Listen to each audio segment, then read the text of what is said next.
അസ്സലാമു അലൈക്കും. ജിനു ജോലിയെല്ലാം കഴിഞ്ഞ് അടുക്കള വൃത്തിയാക്കുമ്പോഴാണ് പിന്നിൽ നിന്നും ഷാഹിയുടെ വിളി കേട്ടത്. ഷാനു റൂമിൽ കിടക്കുന്ന ധൈര്യത്തിലാണ് അവൻ വന്നത്.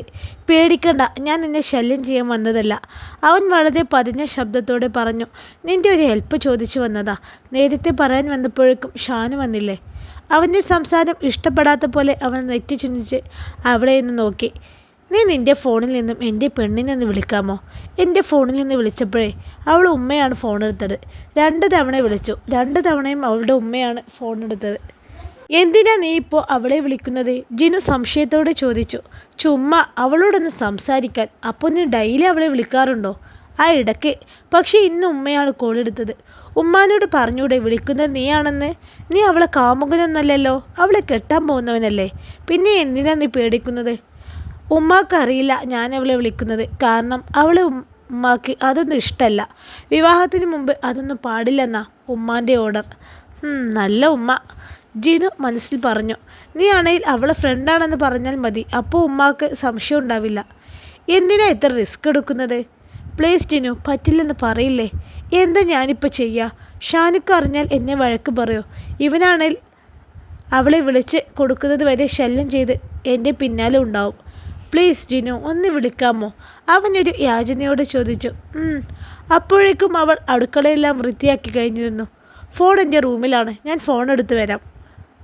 വഴിയിൽ നിന്ന് ആദ്യം മാറി നിൽക്കേ, എനിക്ക് പോകണം. അവളെ ഇന്ന് ഒഴിഞ്ഞു നോക്കിക്കൊണ്ട് അവൻ അല്പം മാറി നിന്നു. അവൻ്റെ ആ നോട്ടം അവൾ വ്യക്തമായി കണ്ടിരുന്നു. ഇവൻ നന്നാവില്ല, ഇവനോട് മാന്യമായി സംസാരിക്കുന്ന ഞാനാണ് വിഡ്ഢി. അവൾ ദേഷ്യത്തോടെ പല്ല് കടിച്ചുകൊണ്ട് പറഞ്ഞു. അവൻ റൂമിൽ ചെല്ലുമ്പോൾ ഷാനു കണ്ണടച്ച് കിടക്കുകയാണ്. ശബ്ദമുണ്ടാക്കാതെ അവൻ ഒന്ന് നോക്കി ഫോണും എടുത്ത് പുറത്തേക്ക് പോവാൻ നിൽക്കുമ്പോഴാണ് പിറകിൽ നിന്ന് ജിനു എന്നുള്ള വിളി കേട്ടത്. അവൻ്റെ വിളിയിൽ ഒരു നിമിഷം നെട്ടലോടെ അവൾ അങ്ങനെ നിന്നുപോയി. ഷാനുക്ക ഉറങ്ങിയില്ലേ? എവിടേക്കാ ജിനു ഫോണുമായി കള്ളനെ പോലെ പതുങ്ങി പോകുന്നത്? അത് ഞാൻ ഉമ്മാനെ വിളിക്കാൻ വേണ്ടി. അവൾ അവൻ്റെ മുമ്പിൽ നിന്ന് ഒന്ന് പരുങ്ങിക്കൊണ്ട് പറഞ്ഞു. നിൻ്റെ ജോലിയെല്ലാം കഴിഞ്ഞോ? കഴിഞ്ഞോ. എങ്കിൽ പോയി കുളിച്ചു വാ, എന്നിട്ട് ഉമ്മാനെ വിളിച്ചാൽ മതി. ഷാനുവിനോട് സംസാരിക്കുമ്പോൾ അവൾ കാണുന്നുണ്ടായിരുന്നു ഡോറിന് മുമ്പിൽ ഒരു നീലനക്കം. ആ ഷാഹിയാണെന്ന് അറിയാവുന്നത് കൊണ്ട് തന്നെ അവൾക്ക് വല്ലാത്ത പേടി തോന്നി. ഷാനുക്ക് എങ്ങാനും കണ്ടാൽ അവൻ എന്തിനു അവിടെ നിന്ന് നിൽക്കുന്നു എന്നുള്ള ചോദ്യം വരും. ആലോചിച്ച് നിൽക്കാതെ പോയി കുളിച്ചു വാ ജിനു. നിനക്ക് എന്നെ ഒട്ടും അനുസരണയില്ല അല്ലേ? അവൻ എണീറ്റിട്ട് ചോദിച്ചു. ഉണ്ടല്ലോ, ഞാനെന്ത് അനുസരണക്കേടാ കാണിച്ചത്? ഒന്നും കാണിച്ചില്ലേ? അറിഞ്ഞുകൊണ്ട് ഞാനൊന്നും ചെയ്തില്ലല്ലോ. അവൾ വളരെ വിനയത്തോടെ പറഞ്ഞു. വയ്യാതെ ഇന്ന് ജോലിയൊന്നും ചെയ്തതെന്ന് പറഞ്ഞ് നീ അനുസരിച്ചോ? വയറുവേദന കുറവുണ്ടായിരുന്നു, അതുകൊണ്ടാണ്, അല്ലാതെ ഷാനുഖാനെ അനുസരണ ഇല്ലാഞ്ഞിട്ടല്ല. പോയി കുളിച്ചു വാ. ഇവൾ ഫോൺ എടുക്കാനെന്ന് പറഞ്ഞ് റൂമിലേക്ക് പോയിട്ട് ഒത്തിരി സമയമായല്ലോ. ഇത് ഷാൻ എന്തെങ്കിലും പറഞ്ഞു കാണോ? അതോ അവൾ മനഃപൂർവ്വം ഒഴിഞ്ഞു മാറുന്നതാണോ? ഷാന് റൂമിലുള്ളത് കൊണ്ട് അവിടേക്ക് പോവാനും പറ്റൂല. ഇല്ലെങ്കിലൊന്ന് പോയി നോക്കാമായിരുന്നു. കുറേ സമയം അവൻ ജിനുവിനെ വെയിറ്റ് ചെയ്ത് ഹാളിൽ കൂടി അങ്ങോട്ടും ഇങ്ങോട്ടും നടന്നു. അവൾ വരില്ലെന്ന് ഉറപ്പായതും ഷാഹി ഒന്നുകൂടെ അവൻ്റെ ഫോണിലേക്ക് വിളിച്ചു നോക്കി. ഇത്തവണ അവൾ തന്നെയായിരുന്നു കോൾ അറ്റൻഡ് ചെയ്തത്. സമാധാനമായി എന്ന് പറഞ്ഞവൻ അവളോട് സംസാരിച്ചു. അങ്ങനെ ദിവസങ്ങളും ആഴ്ചകളും ശരവേഗത്തിൽ കടന്നുപോയി. ഇന്നിപ്പോൾ ഷാനു പഴയ പോലെ ആരുടെയും സഹായമില്ലാതെ നടക്കാനും സ്റ്റെപ്പ് കയറാനുമൊക്കെ തുടങ്ങി. ഇന്നലെയായിരുന്നു അവൻ്റെ ഫിസിയോതെറാപ്പി അവസാനിച്ചത്. വലത് കൈയിൽ ചെറിയ മാറ്റമുണ്ടെങ്കിലും പൂർണ്ണമായി ഭേദമായിട്ടില്ല. അത് ചെറിയ എക്സസൈസിലൂടെ ശരിയാവുമെന്നാണ് ഡോക്ടർ പറഞ്ഞത്. ഇപ്പോൾ ഭക്ഷണം അവൻ തനിയെ കഴിക്കും. അപ്പോഴും ഇടത് കൈയുടെ സഹായം വേണം. ഇടത് കൈ കൊണ്ട് വലതു കൈ താങ്ങിയാൽ മാത്രമേ സ്വയം കഴിക്കാൻ പറ്റൂ. എന്നാലും ഭക്ഷണം കഴിക്കാൻ ഇപ്പോൾ അവൻ ആരെയും ആശ്രയിക്കാറില്ല. അടുത്ത ആഴ്ച മുതൽ ഷാന് ഓഫീസിൽ പോയി തുടങ്ങും. പിന്നെ അവന് എവിടെയെങ്കിലും പോവാനും വരാനും ഉണ്ടെങ്കിൽ ഡ്രൈവറായിട്ട് ആദി കൂടെ തന്നെയുണ്ട്. ഷാഹിയുടെ വിവാഹത്തിൻ്റെ ക്ഷണം അതിനിടയിൽ കൂടെ നടന്നിരുന്നു. ഷാനുവിൻ്റെ ബന്ധുക്കളെ വീട്ടിൽ എല്ലാ ഷാഹിയും ഷാനുവുമാണ് വിവാഹം ക്ഷണിക്കാൻ പോയത്. ബാക്കിയുള്ള ആളുകളെ ഉമ്മയും ഷാഹിയും ക്ഷണിച്ചു. അതിനിടയ്ക്ക് ജിനു ഓൺലൈനായിട്ട് പഠിക്കാൻ തുടങ്ങി. ഇടയ്ക്ക് ക്ലാസ്സിൽ പോവും, ബാക്കി സമയമെല്ലാം ഓൺലൈനായിരുന്നു പഠനം. ഷാനു പഴയ പോലെ നടക്കാൻ തുടങ്ങിയതിന് ശേഷം അവളുടെ ബെഡ്റൂം മുകളിലേക്ക് തന്നെ മാറ്റി. ഷാനുക്ക, വൈകിട്ട് സിദ്ധു കാണണമെന്ന് പറഞ്ഞിട്ടുണ്ട്. അതിനു വേണ്ടി പുറത്തേക്ക് പോകാൻ നിൽക്കുമ്പോഴാണ് പിന്നിൽ നിന്നും ജിനുവിൻ്റെ വിളി. എന്തേ?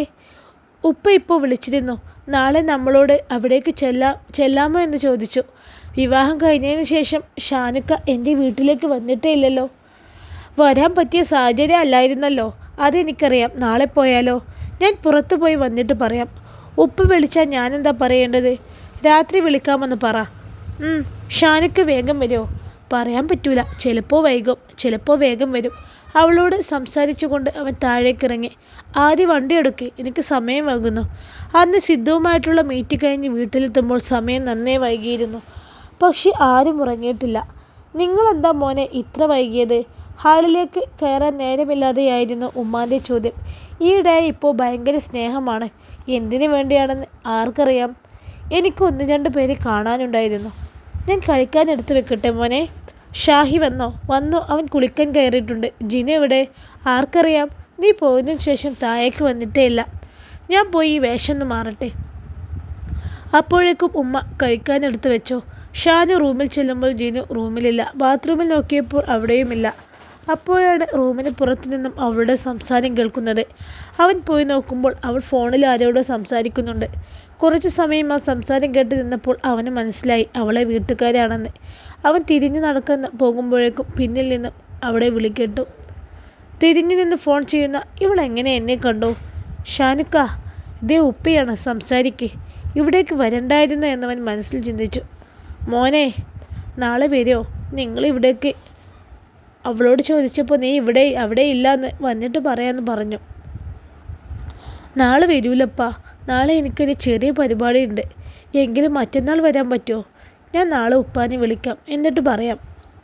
ഓഫീസിൽ പോയി തുടങ്ങിയാൽ പിന്നെ മോന് ബിസിയാവും. അതിനു മുമ്പ് ഒന്ന് വന്നു പോയിക്കൂടെ? ഇവിടെ എല്ലാവരും കാത്തിരിക്കുക, നിങ്ങൾ വരുന്നതും കാത്ത്. ഞാൻ നാളെ വിളിക്കാം ഉപ്പ എന്നും പറഞ്ഞ് വേഗം ജിനുവിൻ്റെ കയ്യിലേക്ക് ഫോൺ കൊടുത്തു. മുഖം വീർപ്പിച്ചുകൊണ്ടാണ് അവൻ്റെ കയ്യിൽ നിന്നും ഫോൺ വാങ്ങിയത്. വീർപ്പിച്ചു വെച്ച കവിളിൽ ഒരു പിച്ച് കൊടുത്ത് അവൻ റൂമിലേക്ക് പോയി. ഷർട്ടിൻ്റെ ബട്ടൺസ് അഴിക്കാൻ തുടങ്ങുമ്പോഴേക്കും അവൾ വന്ന് ആ ജോലി ഏറ്റെടുത്തിരുന്നു. അപ്പോഴും മുഖം വീർപ്പിച്ചുകൊണ്ടാണ്. എന്താണ് എൻ്റെ പൊണ്ടാട്ടിയുടെ മുഖം ഇങ്ങനെ വീർത്തിരിക്കുന്നത്? ഓ, ഒന്നും അറിയില്ല. ഓ, അറിയാനിട്ടല്ല ചോദിക്കുന്നത്. എൻ്റെ വീട്ടുകാർ എത്ര ആഗ്രഹിച്ചു കാണും നാളെ നമ്മൾ അവിടേക്ക് ചൊല്ലുമെന്നോർത്തിട്ട്. ഓ, അതാണോ കാര്യം? എന്തേ, അത് നിസ്സാര കാര്യമാണോ? ആണെന്ന് ഞാൻ പറഞ്ഞില്ലല്ലോ. നിൻ്റെ വീടും വീട്ടുകാരും അവിടെ തന്നെ ഇല്ലേ? എപ്പോൾ വേണമെങ്കിലും നമുക്ക് പോവാലോ. അത് ഏത് ദിവസം പോകണമെന്ന് നിർബന്ധമില്ലല്ലോ. വിവാഹത്തിൻ്റെ അന്ന് വന്നതല്ലേ ഷാനുക്ക് എൻ്റെ വീട്ടിലേക്ക്?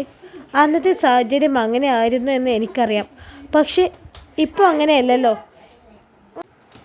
ഇപ്പോൾ എല്ലാം ഭേദമായില്ലേ? അതുകൊണ്ട് അവരെ നിരാശരാക്കാതെ നാളെ പോയിക്കൂടെ നമുക്ക്? പ്ലീസ് ഷാനുക്ക, പ്ലീസ്. നാളെ എനിക്കൊരു മീറ്റിംഗ് ഉണ്ടടി. അത് പറയാൻ വേണ്ടിയാണ് സിദ്ധു എന്നെ വിളിച്ചത്. അതിൽ ഞാൻ പങ്കെടുത്തേ പറ്റൂ. കാരണം കുറേ ആയില്ലേ കമ്പനിക്കാര്യങ്ങളിൽ നിന്നെല്ലാം ഞാൻ മാറി നിൽക്കുന്നു. ഇതുവരെ എൻ്റെ കുറവ് നികത്തിയത് സിദ്ധു ആണ്.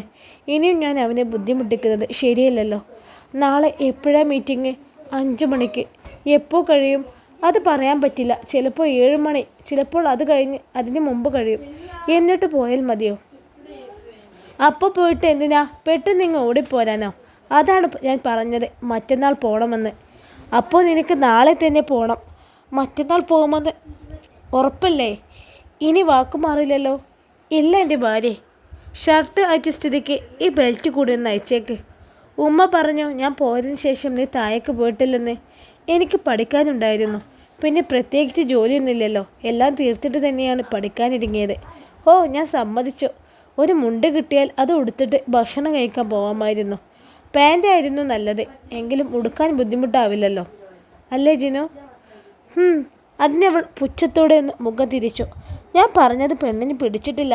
ഇതാണ് ഈ പുച്ഛം. നിന്റെ പുച്ഛവും പരുവുമൊക്കെ ഇന്നത്തോടെ ഞാൻ മാറ്റിത്തരാണ്ടേ. അവനൊരു കള്ളച്ചിരിയോടെ മനസ്സിൽ പറഞ്ഞ് അവളെ ഒന്ന് നോക്കി. അപ്പോഴേക്കും അവൻ മുണ്ടെടുത്തിരുന്നു. ദേ ഒരു കാര്യം, ഭക്ഷണം കഴിച്ചാൽ വേഗം എൻ്റെ കൂടെ ഇങ്ങ് വന്നേക്കണം. ബാക്കി എന്തെങ്കിലും ജോലി ഉണ്ടെങ്കിൽ ഉമ്മ ചെയ്തോളൂ. അവൻ പറഞ്ഞത് മനസ്സിലാവാതെ പെണ്ണ് എന്നെയെന്ന് നോക്കി.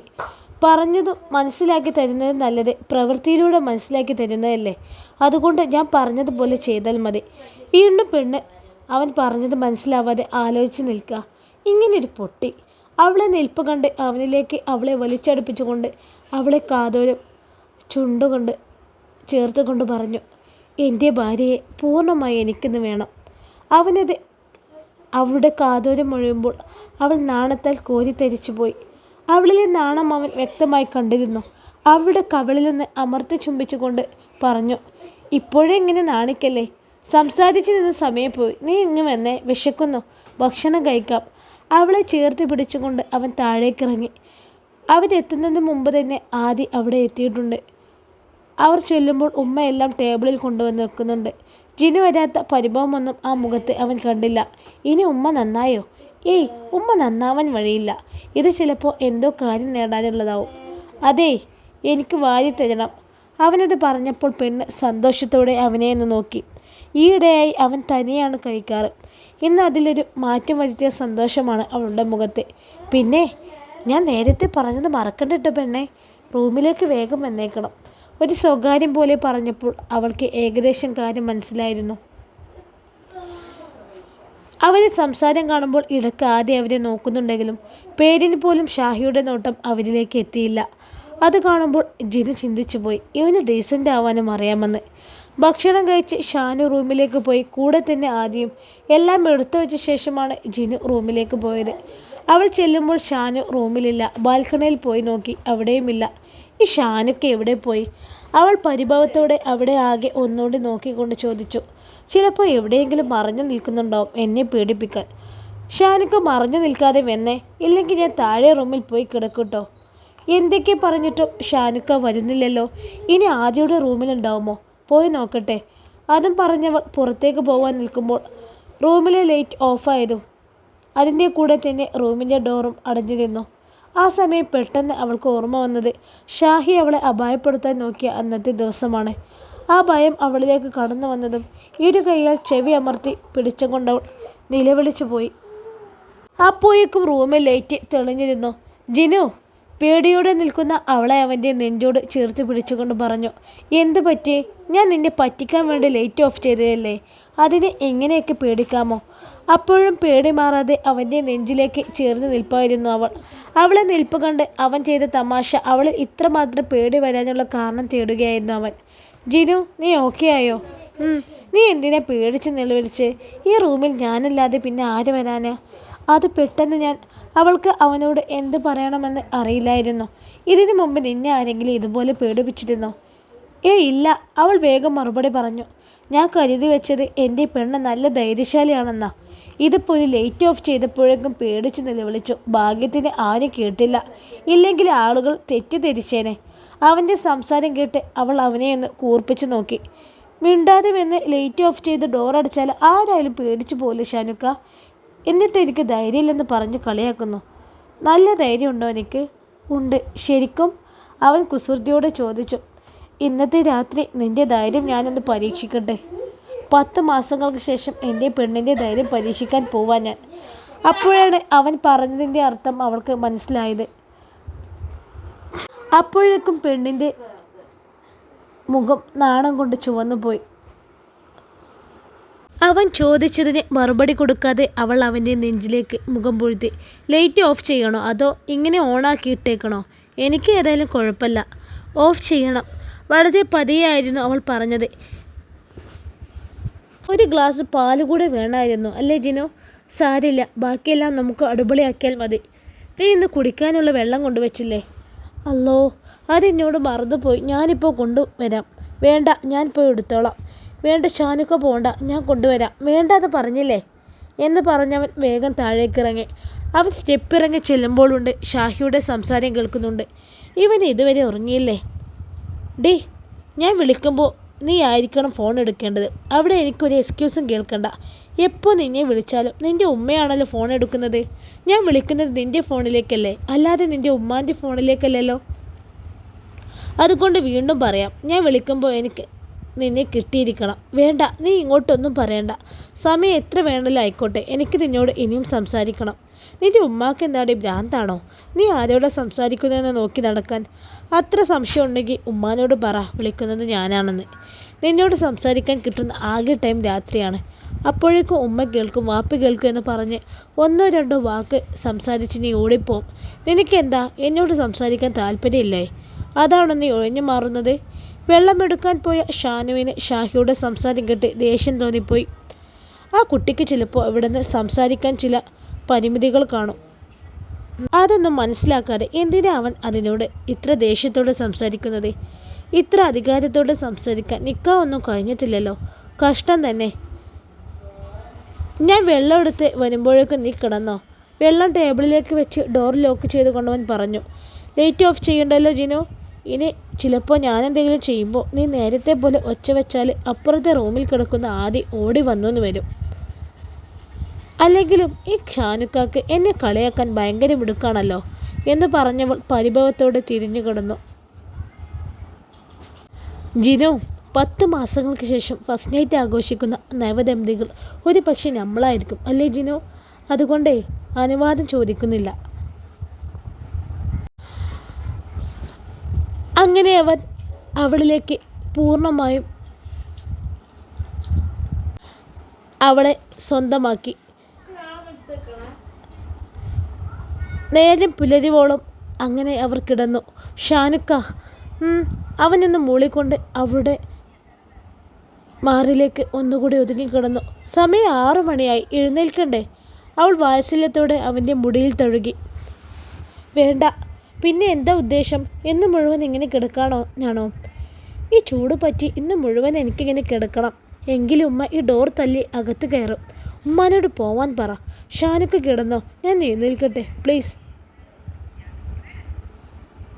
അതും പറഞ്ഞ് അവൾ എണീറ്റ് ബാത്റൂമിലേക്ക് പോയി. ഹോ, കഴിഞ്ഞോ നിൻ്റെ നീരാട്ട്? പോയി കുളിച്ച് ഷാനുക്ക. ഷാനുക്ക് വരാതെ ഞാൻ താഴേക്ക് പോവില്ല കേട്ടോ. അപ്പോഴേക്കും ഡോറിൽ ആദി മുട്ടുന്നുണ്ടായിരുന്നു. നീ ആയിരുന്നു ആദി? നീ പിന്നെ ആരാണെന്ന് കരുതി? ഞാൻ കരുതി ഉമ്മയാണെന്ന്. സാധാരണ നീ എന്നെയും ഷാനുക്കയും വിളിച്ചിട്ടല്ലേ ഡോറിൽ തട്ടാറുള്ളത്? വെറുതെ വിളിച്ച് വെറുപ്പിക്കണ്ട കരുതി. അതാണ് ഡോറിൽ തട്ടിയത്. പിന്നെ നിൻ്റെ അമ്മായിമ്മ അവിടെ കാവടി തുള്ളുന്നുണ്ട്. എന്നെ കാണുകഴിഞ്ഞിട്ടാവും അല്ലേ? അല്ലാതെ പിന്നെ എന്തിനാ ഉമ്മയാണ് എന്നെ ഇവിടേക്ക് പറഞ്ഞു വിട്ടത് നിന്നെ വിളിക്കാൻ? ഷാനു ഇവിടെ? ഷാനുക്ക് ബാത്റൂമിലാണ്. ഇപ്പോൾ വരും. ഷാനുക്ക് വന്നിട്ട് ഞാൻ വന്നോളാം. നീ ചായ കുടിച്ചോ ആദി? ആദിക്ക് കറക്റ്റ് സമയത്ത് തന്നെ തന്നു. നീ വരാത്ത കലിപ്പ് മാത്രമേ ഉള്ളൂ. ഞാൻ ഷാനുക്കാൻ്റെ കൂടെ വന്നോളാം. അല്ലെങ്കിൽ ഉമ്മ എന്നെ അവിടെ ഇട്ട് പൊരിക്കും. ആരാ ജിനു? ആദ്യമാണ്. എന്നെ കാണാഞ്ഞിട്ട് ഉമ്മ അവനെ പറഞ്ഞു വിട്ടതാ. ഞാൻ ഷാനുക്കാനോട് അപ്പോഴേ പറഞ്ഞതില്ലേ വൈകി എണീറ്റ് ചെന്നാൽ ഉമ്മാക്ക് ദേഷ്യമാവുമെന്ന്. ഇവിടെ പുലർച്ചെ എണീറ്റ് അടുക്കളയിൽ കയറണമെന്ന് നിർബന്ധമൊന്നുമില്ലല്ലോ. പിന്നെ എല്ലാ ദിവസവും നീ ഉമ്മാനേക്കാൾ നേരത്തെ എഴുന്നേൽക്കുന്ന ആളല്ലേ.